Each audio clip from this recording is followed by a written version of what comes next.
சமீபத்துல நீங்க தமிழக வெற்றி கழகத்துல இணைய போறதா பரவலா பேச்சு எடுப்பட்டு எப்போ இணைய போறீங்க? இல்ல, அது உண்மைதான். தமிழக வெற்றி கழகத்தின் கூட கூல் சுரேஷ் கட்சி, சிஎஸ்கே கட்சி இணைவது உறுதி. இதுல எந்த மாற்று கருத்தும் இல்ல. கண்டிப்பாக 2026 தமிழக வெற்றி கழகம் விஜய் சாரும் கூல் சுரேஷ் கட்சி கூல் சுரேஷும் இணைந்து கண்டிப்பாக மக்களுக்கு ஏதோ ஒரு விதத்துல நன்மைகள் செய்து கொண்டுதான் இருப்போம். அது 26 எலெக்ஷன்ல அது கண்டிப்பாக உங்களுக்கு அது தெரிய வரும். டிவிகே பதிவு பண்ணது எல்லாருக்கும் தெரியும். சிஎஸ்கே பதிவு பண்ணது யாருக்கு? ஆமா, இல்ல அதுக்கான ப்ராசஸ் நடந்துட்டு இருக்கு. டிசைன் எல்லாமே பண்ணியாச்சு. என்னோட போன்ல எல்லாம் இருக்கு. அது அதிகாரப்பூர்வமாக ஒரு அறிவிப்பா வெளியிடுவோம் அப்படின்னு சொல்லி அதை வெயிட் பண்ணிட்டு இருக்கோம். விரைவில் அதற்கான அறிவிப்பு வரும். ஏன்னா இன்னும் ஒரு குறைஞ்சபட்சம் ஒரு 1.5 வருஷத்துக்கு மேல இருக்கு எலெக்ஷனுக்கு. விரைவில் மக்களுக்கு கூல் சுரேஷ் கட்சி கண்டிப்பாக பல நன்மைகள் செய்துட்டு வரும். அதற்கு முன்னாடியே கூல் சுரேஷ் நண்பர்கள் நற்பணி மன்றமும் பல உதவிகள் செய்துட்டே வரும்.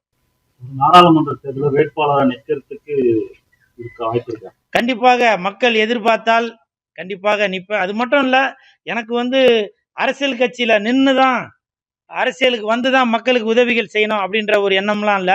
எதற்காக சிஎஸ்கே கட்சி கூல் சுரேஷ் கட்சி அது ஆரம்பிக்கிறேன் அப்படின்னாக்க, என்னால் முடிந்த உதவியாக சிலர் தான் செய்ய முடியும். இன்னும் பல பேருக்கு பல உதவிகள் தேவைப்படுது. ஸோ அது அரசாங்கம் மூலத்தமா தான் பண்ண முடியும். அப்போ நம்ம ஒரு அரசியலுக்கு வந்தாதான் மக்களுக்கு இன்னும் பல நன்மைகள் செய்ய முடியும் அப்படின்ற ஒரு நோக்கத்துல தான் இன்னைக்கு கூல் சுரேஷ் கட்சி அப்படின்றது ஆரம்பிப்பதற்கான காரணம்.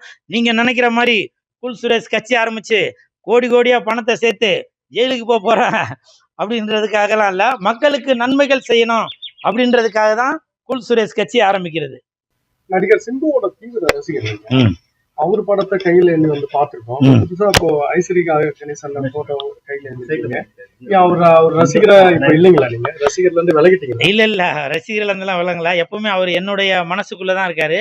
அதற்கு காரணம் ஐஸ்வரி கணேஷ் ஐயா அவர்கள். அவர் வேற, சிம்பு சார் வேறலாம் இல்ல. 2 பேரும் ஒண்ணுதான். வெந்து தணிந்தது காடுக்கு காரணம் நம்ம ஐஸ்வரி கணேஷ் ஐயா அவர்கள் தான். அது மட்டும் இல்ல, வெந்து தணிந்தது காடு பார்ட் 2வும் நம்ம ஐஸ்வரி கணேஷ் ஐயா அவர்கள் சிம்பு அவர்களை வச்சுதான் எடுக்க போறாங்க. ஸோ அதனால சிம்பு அவர்களுக்கும் ஐஸ்வரி கணேஷ் ஐயா அவர்களுக்குமே எப்பவுமே ஒரு ஒரு தொடர்பு உண்டு. இப்போ நீங்க நல்ல கேள்வி கேட்டீங்க.